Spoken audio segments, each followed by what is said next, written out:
আসসালামু আলাইকুম। আশা করি সবাই ভালো আছেন। আমরা আলহামদুলিল্লাহ ভালো আছি। ঘুম থেকে উঠে সকালের নাস্তা তৈরি করার জন্য নাস্তা বানিয়ে নিলাম। আমার বাচ্চার বাবা সকালবেলা কাজে চলে যাবে, তাই সকাল সকাল নাস্তা বানিয়ে নিলাম। এখন প্রায় 7:30টার মতন। দুপুরে রান্না বসেছিলাম। আজকে পাতলা ডাল রান্না করা হয়েছে, মাছ ভাজা, করলা ভাজি।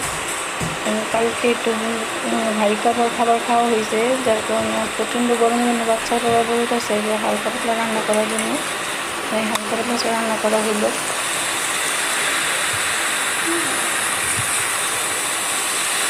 আমার ভিডিওতে যদি কোনো ভুল ত্রুটি হয়ে থাকে তো ক্ষমা দৃষ্টিতে দেখবেন, যেহেতু আমি নতুন ইউটিউব চ্যানেল করছি, তো আমার এখন অনেক ভুলই হইতে পারে, আপনার ক্ষমা দৃষ্টিতে দেখবেন। যাই হোক, আমার এখানে করলা ভাজি রান্না করা প্রায় হয়ে গেছে। এখানে বাচ্চারা খেলাধুলা করতেছে, পুরো রুমটা এলোমেলো করে ফেলছে, তাই এখন গুছানো শেষ। প্রায় গুছানো শেষ হয়ে গেছে, রুম টুম গুছাই নিলাম। এখন বাচ্চাদেরকে ফ্রেশ ট্রেশ করে দিব, পরে আনাজকে খাওয়াবো, খাওয়াই ওকে ঘুম পাড়াবো। কেন ওর বাবা যখন লাঞ্চের সময় আসে তখন খুব বিরক্ত করে, ওর বাবাকে ঘুমিতে দেয় না। আজকে বাইরে প্রচুর রোদ উঠছে, তো বারান্দায় বেলকনিতে দেখাইলাম, দেখুন প্রচুর রোদ। এখনও বৃষ্টি হইতেছে না, কেন খুবই ঢাকায় খুবই অবস্থা খারাপ। শুনি মানুষের অবস্থা এখন একটু অসুস্থ হইতেছে। তো যাই হোক, আল্লাহ পাক সবাইকে ভালো রাখুন, দোয়া করি। তো আমার ভিডিওতে যদি কোনো ভুল ত্রুটি হয় অবশ্যই ক্ষমা দৃষ্টি দেখবেন আপু এবং ভাইয়ারা। আর এই আনাসে ওয়াশরুমে ঢুকছে, সন্ধ্যার জন্য নাস্তা তৈরি করার জন্য নুডলস রান্না করবো আজকে।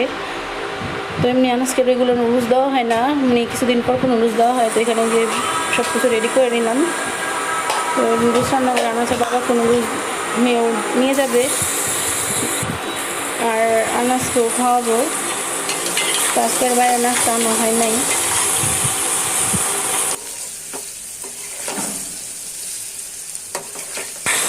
তো এখানে আমি ডিম তারপর যে চিকেন, তারপর গাজর, আলু সব কিছু দেওয়া হয়েছে, সস দেওয়া হইতেছে। নুডলসটা রান্না হলে আনাজটাকে খাওয়াবো, তারপর বাবাকে বলবো নুডলসটা নিয়ে যেতে।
বের হইলাম, আনাসের বাবা চৌরাস্তা আসছে, তাই একটু দেখা করে আসি।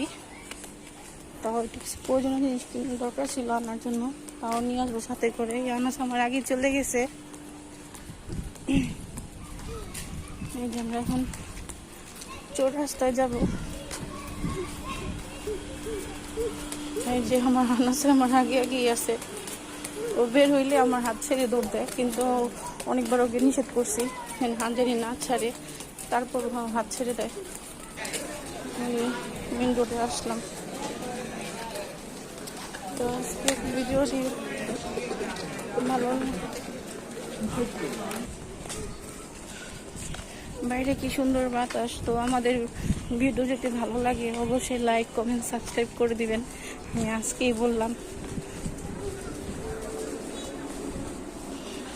জানি না কতদূর যেতে পারবো, তাও ছোট একটা আশা, স্বপ্ন নিয়ে এখানে আসছে ইউটিউবে, নিয়ে কিছু না কিছু করতে পারি। তো যাই হোক, সবাই ভালো থাকবেন, সুস্থ থাকবেন, আল্লাহ হাফেজ। বাই বাই দিয়ে দাও, বাই বাই দাও।